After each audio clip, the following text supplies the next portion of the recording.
नमस्कार, स्वागत है आप सबका दिन भर की तमाम बड़ी और अहम खबरों के साथ। मैं हूं कवींद्र। शुरुआत हेडलाइन से। गोवा और पंजाब में बीजेपी और कांग्रेस के उम्मीदवारों की सूची जारी। चुनाव आयोग ने पंजाब में लिया तैयारियों का जायजा। राजनीतिक दलों ने मांगी ज्यादा अर्धसैनिक बलों की तैनाती।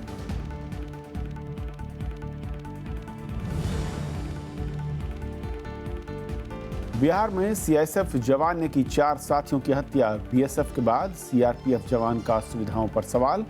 कम वेतन और भेदभाव का मुद्दा।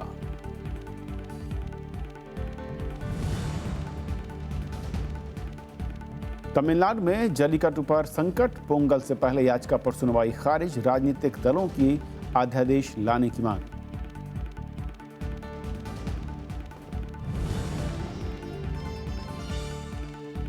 सहारा इंडिया की नोटबंदी की दलील खारिज। सुप्रीम कोर्ट ने कहा 6 फरवरी तक जमा कराने होंगे 600 करोड़, नहीं तो होगी जेल।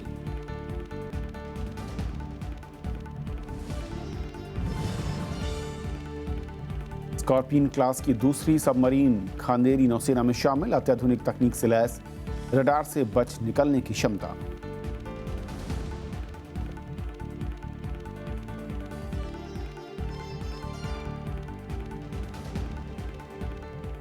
और आइए देखते हैं पहली खबर।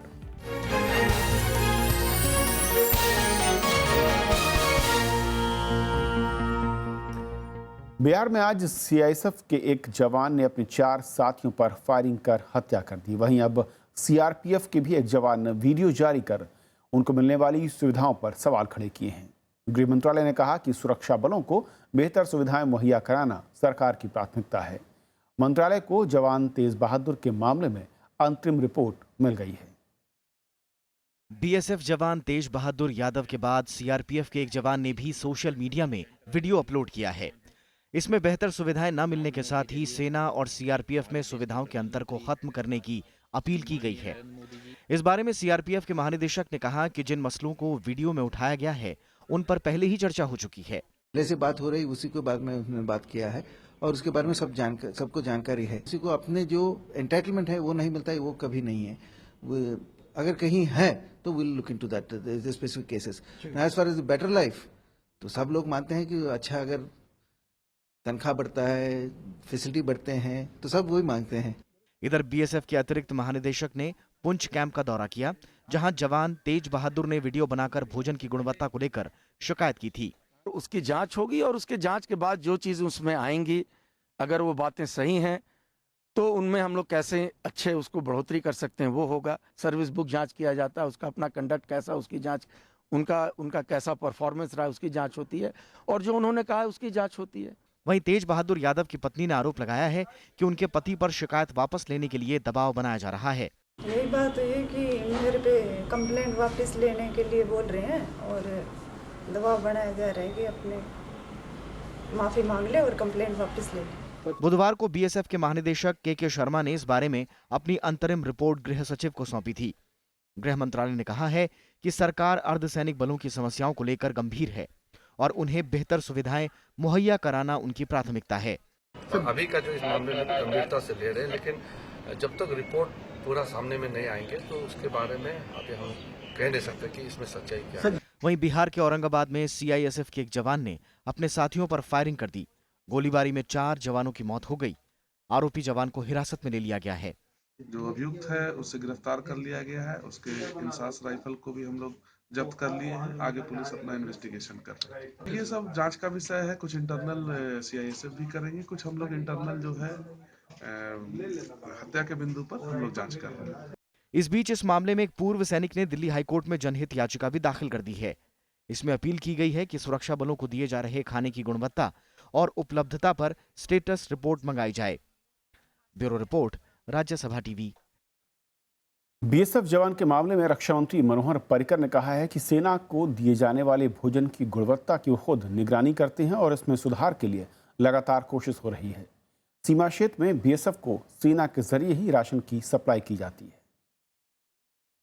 मैंने आर्मी पिछले 2 बरस हम कंटिन्यूस इवेल्युएट कर रहे हैं। खाना जो मिलता है उसमें सेटिस्फेक्शन लेवल इम्प्रूव हो जाए और मैं खुद मॉनिटर कर रहा हूं, क्योंकि 2012 में या 13 में कंट्रोलर ऑडिटर का रिपोर्ट है, उसके हिसाब से हम लोग कई इम्प्रूवमेंट कर रहे हैं। तो अर्धसैनिक बलों में जिस तरीके के हालात हैं और जो आवाज़ें उठ रही हैं उस पर और बातचीत करने के लिए हमारे साथ सी पाल सिंह साहब हैं, पूर्व आईजी हैं सीआरपीएफ से। सिंह साहब, स्वागत है आपका राज्यसभा टेलीविज़न पर। सर, जिस तरीके के वाक़े होते हैं अक्सर हम देखते सुनते हैं कि कई बार अपने ही साथियों पर गोली चला देना या फिर खाने की क्वालिटी को लेकर आवाज़ उठाना, असल में लगता ये है कि अंदर सब कुछ सामान्य नहीं है, लेकिन शायद उनकी तरफ हम ध्यान नहीं दे पा रहे हैं, यानी कि सरकारें ध्यान नहीं दे रही हैं। बिल्कुल ठीक कह रहे हैं कि इन चीज़ों का अगर ध्यान नहीं दिया गया तो इसका जो कॉन्सिक्वेंस है, इसके नतायज जो है बहुत डेंजरस हो सकते हैं, वो गलत हो सकते हैं। मैं समझता हूं कि लीडरशिप लेवल जो है उनमें बहुत ही कमी है। अगर वहां पे प्लेटून कमांडर, कंपनी कमांडर पूरी तरह से राब्ता कायम किए हों जवानों के साथ, तो उनको वही पता लग जाना चाहिए कि इनमें क्या, किस वजह से ये जो सेटिस्फेक्शन लेवल लो जा रहा है, और उसको वहीं पे सॉर्ट आउट करना चाहिए। अब जब आ गया मामला, अब मामला सामने मीडिया के आ गया है, सारी दुनिया के सामने आ गया, सारे हिंदुस्तान के सामने आ गया है।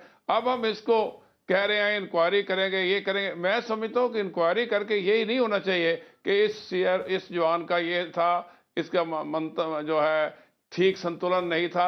ये चीज़ें नहीं होनी चाहिए सिर्फ कर्व करने के लिए, क्योंकि अगर आपने कर्व कर दिया तो कल को इसके सीरियस कॉन्सिक्वेंस। इसको रेमेडी करने का क्या तरीका है, ये आपको देखना चाहिए। क्योंकि खास तौर पर पैरामिलिट्री फोर्सेज में, जो कि armed forces of the union है, जैसे सीआरपी है, बीस है, आईटीबी है, इनमें काफ़ी से ज़्यादा जो लीडरशिप लेवल पे भी डिससेटिस्फेक्शन है।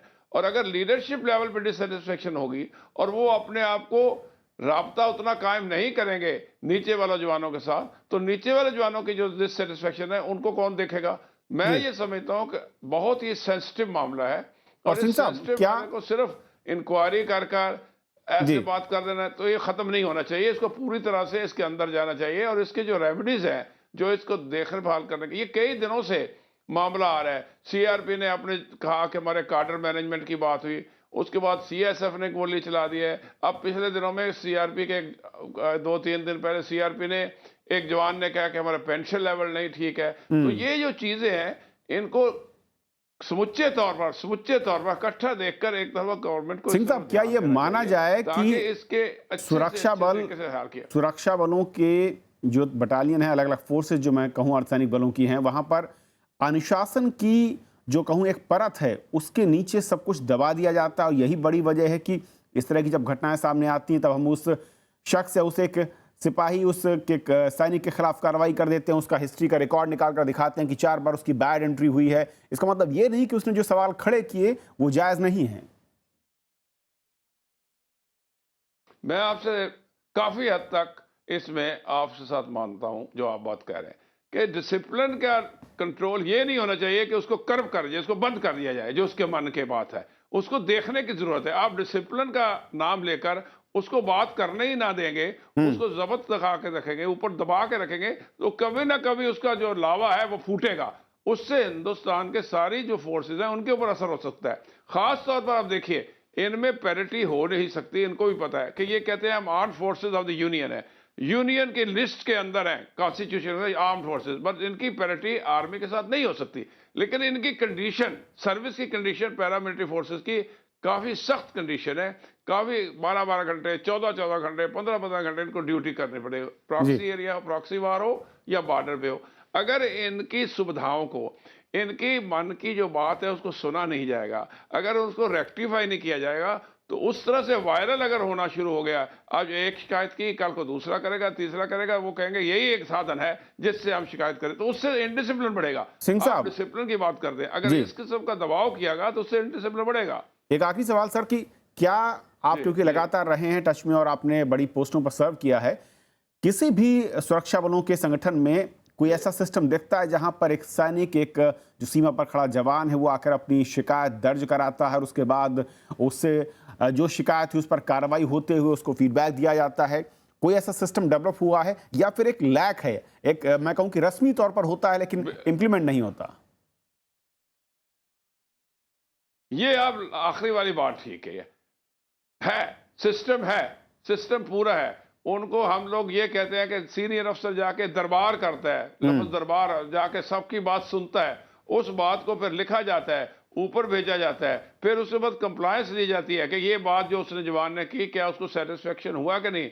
कोई जवान कहेगा मेरे को छुट्टी नहीं मिली कई दिन से, उससे गोली चला देता है। कोई कहेगा मेरे ऊपर जो जेसीओ है प्लेटून कमांडर वो मेरे ऊपर इस किस्म का नजरिया रखता है, गलत नजरिया रखता है। तो इन चीजों को दरबार में सुना जाता है, लेकिन ये दरबार वगैरह इसको सिर्फ फॉर्मेलिटी के तौर पर आप जैसे क्या कंप्लीट कर देना, उससे कोई फायदा नहीं है। और आजकल के जमाने में जब तक आप जवान के साथ पूरा राब्ता नहीं करेंगे, पूरा इंटरेक्शन नहीं करेंगे, उनके मन की बात क्या है उसको सुनने की कोशिश नहीं करेंगे, तो इस किस्म के हादसे होते हैं। और सुननी बात किसने है?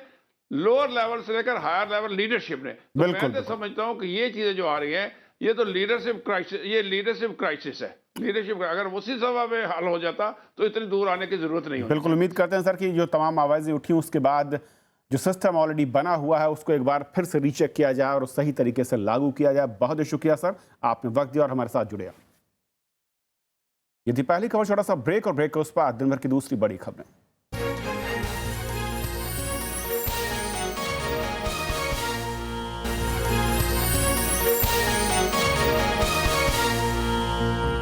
যদি তোর ডাক শুনে কেউ না আসে তবে একলা চলো রে, যদি তোর ডাক শুনে কেউ না আসে তবে একলা চলো রে, একলা চলো একলা চলো একলা चलो একলা। विरासत में इस बार गुरुदेव रविंद्रनाथ ठाकुर का रचना संसार हिंदी में पहली बार सिर्फ राज्यसभा टेलीविजन पर। একলা চলো একলা চলো একলা চলো।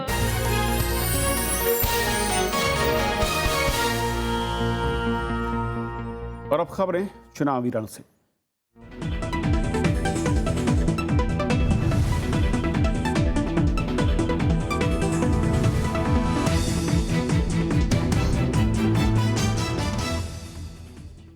पंजाब के लिए बीजेपी ने आज 17 उम्मीदवारों के नामों का ऐलान कर दिया। कांग्रेस ने भी 23 उम्मीदवारों की तीसरी सूची जारी कर दी है। तो वहीं चुनाव आयोग ने लगातार दूसरे दिन तैयारियों की समीक्षा की और अधिकारियों को जरूरी निर्देश दिए।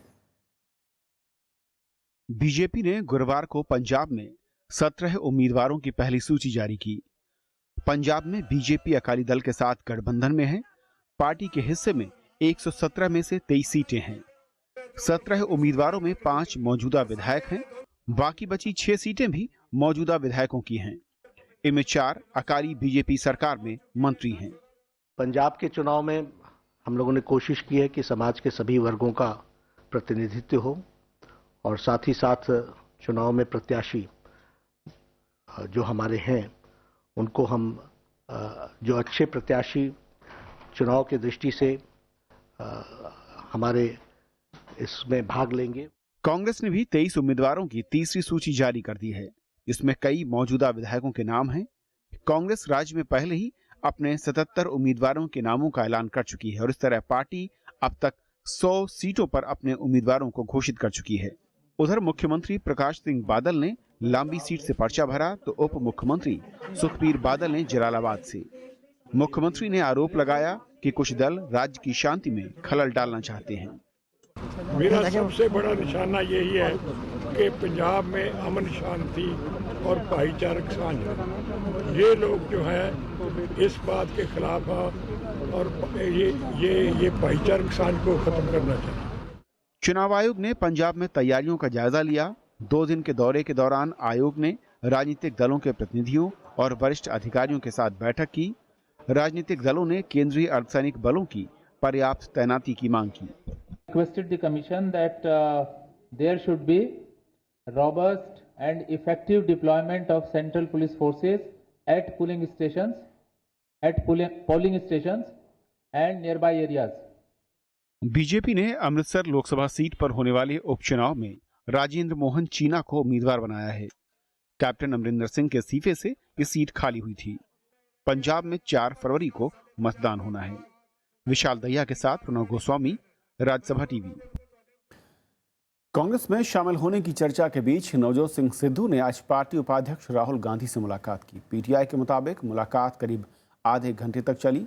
बैठक में पार्टी में सिद्धू की भूमिका पर चर्चा हुई।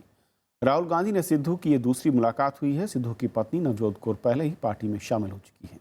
माना जा रहा है कि सिद्धू अमृतसर पूर्व से कांग्रेस से चुनाव लड़ेंगे। बीजेपी और कांग्रेस ने आज गोवा विधानसभा चुनाव के लिए पहली सूची जारी कर दी। अकेले चुनाव लड़ रही बीजेपी ने 29 सीटों पर उम्मीदवारों का ऐलान किया, जबकि कांग्रेस ने 27 पर। बीजेपी ने गुरुवार को गोवा के लिए 29 उम्मीदवारों की सूची जारी कर दी। पार्टी ने मुख्यमंत्री लक्ष्मीकांत पार्सेकर समेत 18 मौजूदा विधायकों को टिकट दिया है। गोवा की सभी 40 सीटों पर इस बार बीजेपी अकेली चुनाव लड़ रही है। पार्टी ने गोवा में आधिकारिक तौर पर मुख्यमंत्री पद का उम्मीदवार घोषित नहीं किया है। संसदीय बोर्ड के बैठक में चर्चा होती है। अभी चुनाव समिति की बैठक की चर्चा होती है। अब चुनाव समिति में कैंडिडेट्स की चर्चा होती है, प्रत्याशियों की चर्चा होती है, वो हुई है।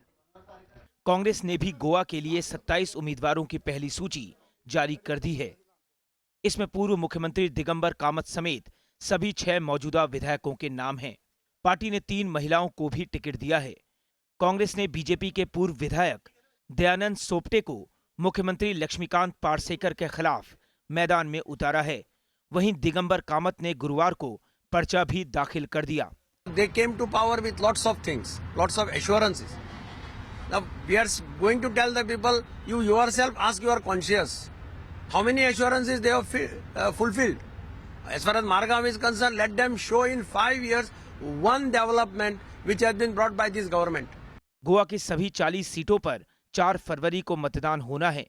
आम आदमी पार्टी के आने और महाराष्ट्रवादी गोमांतक पार्टी का बीजेपी से गठबंधन टूटने के बाद कई सीटों पर बहुकोणीय मुकाबले के आसार हैं।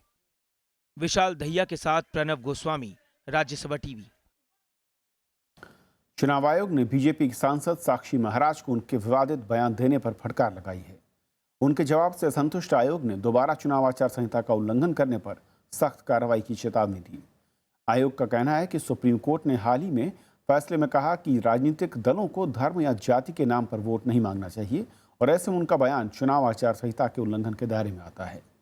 साक्षी महाराज ने नोटिस के जवाब में कहा था कि उन्होंने जो बयान दिया वो सार्वजनिक या चुनावी रैली में नहीं दिया गया था और इसीलिए यह आचार संहिता का उल्लंघन नहीं है। चुनाव आयोग ने साक्षी महाराज को मेरठ में दिए समुदाय विशेष को लेकर दिए बयान पर कारण बताओ नोटिस जारी किया था।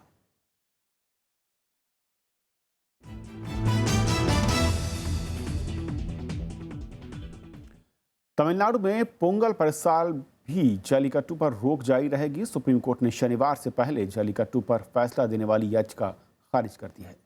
अदालत ने कहा कि फैसले का मसौदा तैयार है, लेकिन शनिवार से पहले इसे सुनाया जाना मुमकिन नहीं। तमिलनाडु में पोंगल के दौरान जल्लीकट्टू प्रतियोगिता का आयोजन होने के आसार खत्म हो गए हैं। जल्लीकट्टू मामले में सुप्रीम कोर्ट ने कुछ शर्तों के साथ जल्लीकट्टू को जारी रखने वाली केंद्र की अधिसूचना पर फैसला सुरक्षित रखा है। इससे पहले एआईएडीएम के प्रमुख शशिकला ने प्रधानमंत्री को चिट्ठी लिखकर पोंगल के दौरान जल्लीकट्टू से प्रतिबंध हटाने का आग्रह किया था। Supreme Court will give us a good answer, but it is different. So our Honorable Chief Minister OPS and our Honorable General Secretary Chinnamma also wrote a letter to Prime Minister, and we all feel we want Jallikattu this year. So let's see what our government is going to give an answer for this verdict. DMK ने फैसले पर निराशा जताते हुए राज्यव्यापी प्रदर्शन का ऐलान किया है। दूसरे दलों ने भी प्रतिबंध हटाने के लिए अध्यादेश लाने की मांग की है। The Tamil Nadu government has not represented properly. It has not represented the people's feelings and emotions and their appeal properly, definitely to the Supreme Court, not to the central government. Knowing the sentiments of the people of Tamil Nadu, the state government or the central government has to bring out this ordinance. If they fail to do that, I don't think they can prevent Jallikattu being conducted this year against all the orders like. It is a duty of BJP who is having more MPs, majority MPs. Apart from that, ADMK are also having more MPs. Though it is their duty to bring amendments or ordinance or any new bill. Jallikattu यानी सांडों की दौड़ पर रोक के खिलाफ तमिलनाडु सरकार ने सुप्रीम कोर्ट का दरवाजा खटखटाया था।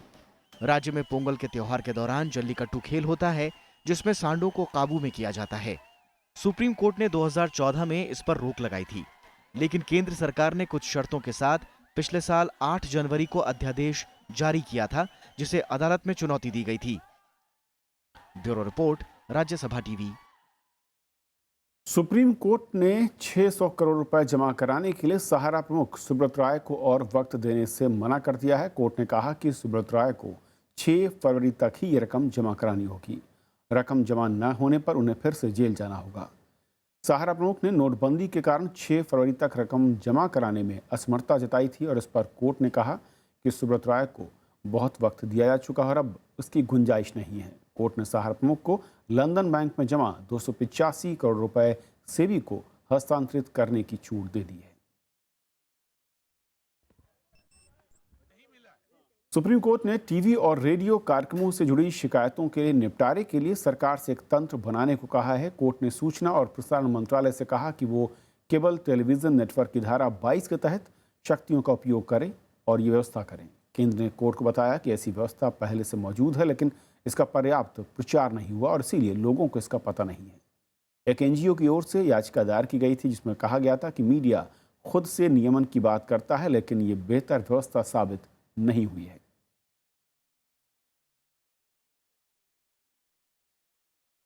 अत्याधुनिक सुविधाओं से लैस पनडुब्बी खंदेरी को नौसेना के बेड़े में शामिल कर लिया गया है। इसके बाद खंदेरी पनडुब्बी को वॉर जोन में जगह दी जाएगी। ये कलवरी श्रेणी की दूसरी पनडुब्बी है।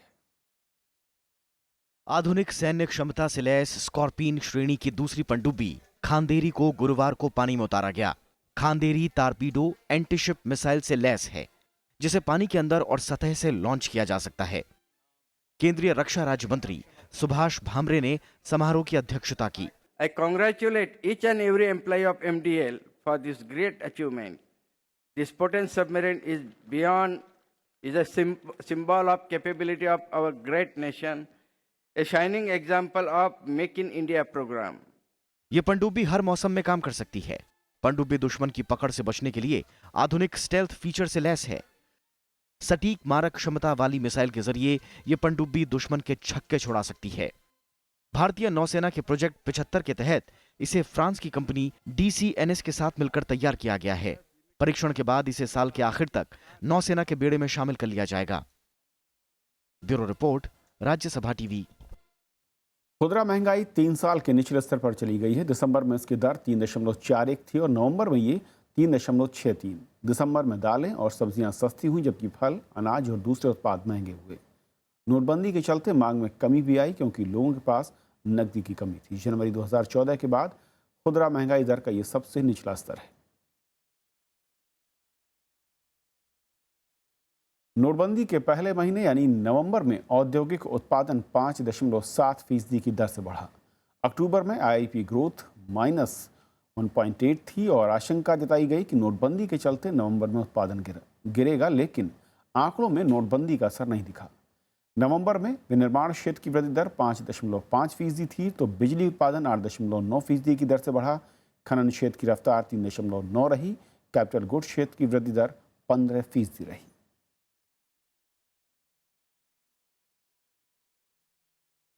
तो इस बुलेटिन में फिलहाल इतना ही, लेकिन जाते आते बात मौसम की, क्योंकि लगातार बर्फबारी और शीतलहर से उत्तर भारत और पश्चिमी भारत में ठंड से जनजीवन अस्त व्यस्त है। दिल्ली में बीती रात तापमान 2.3 डिग्री तक पहुंचा, तो शिमला में ये -3.3 डिग्री सेल्सियस था और शिमला में ठंड से मरने वालों की संख्या 10 तक पहुंच गई है। देखिए क्या रहेगा अगले 24 घंटों का हाल।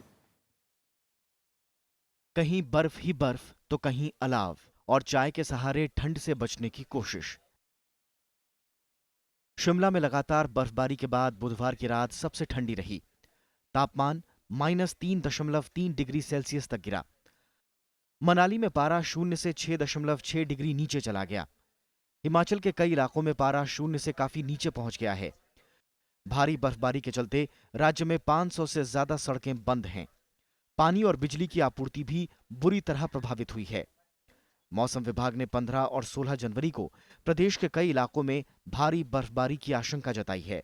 हिमाचल प्रदेश में हल्की से दरमियानी स्नोफॉल होने की उम्मीद है। 15 और 16 तारीख को हिमाचल प्रदेश में वाइड स्प्रेड स्नोफॉल हो सकता है और कुछ एक जगह पे हैवी स्नोफॉल होने की भी उम्मीद है। उधर कश्मीर घाटी में भी जमा देने वाली ठंड पड़ रही है।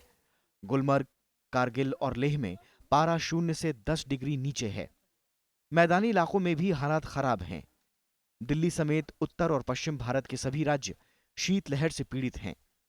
दिल्ली में बुधवार की रात सीजन की सबसे ठंडी रात रही। राजधानी में पारा 2.3 डिग्री सेल्सियस दर्ज किया गया। ठंड की मार सबसे ज्यादा फुटपाथ पर रहने वाले बेघर लोगों पर पड़ रही है। सबसे ज्यादा ठंडी है साहब, यहाँ पटरी पे मरे जा रहे हैं, नहीं कोई आग जल रही है, नहीं कोई कम्बल है, नहीं कुछ है, ठंड में ऐसे ही पड़े रहते हैं पटरी में, मरा जाते हैं ठंड के मारे। राजस्थान के चूरू में पारा -1.9 डिग्री सेल्सियस और माउंट आबू में -2 डिग्री सेल्सियस तक गिरा। हरियाणा के नारनौल में तापमान -0.5 डिग्री सेल्सियस दर्ज किया गया। चंडीगढ़ में तापमान 2.4 डिग्री सेल्सियस दर्ज किया गया। मौसम विभाग के मुताबिक फिलहाल ठंड से राहत मिलने के आसार नहीं हैं। Bureau report, Rajya Sabha TV.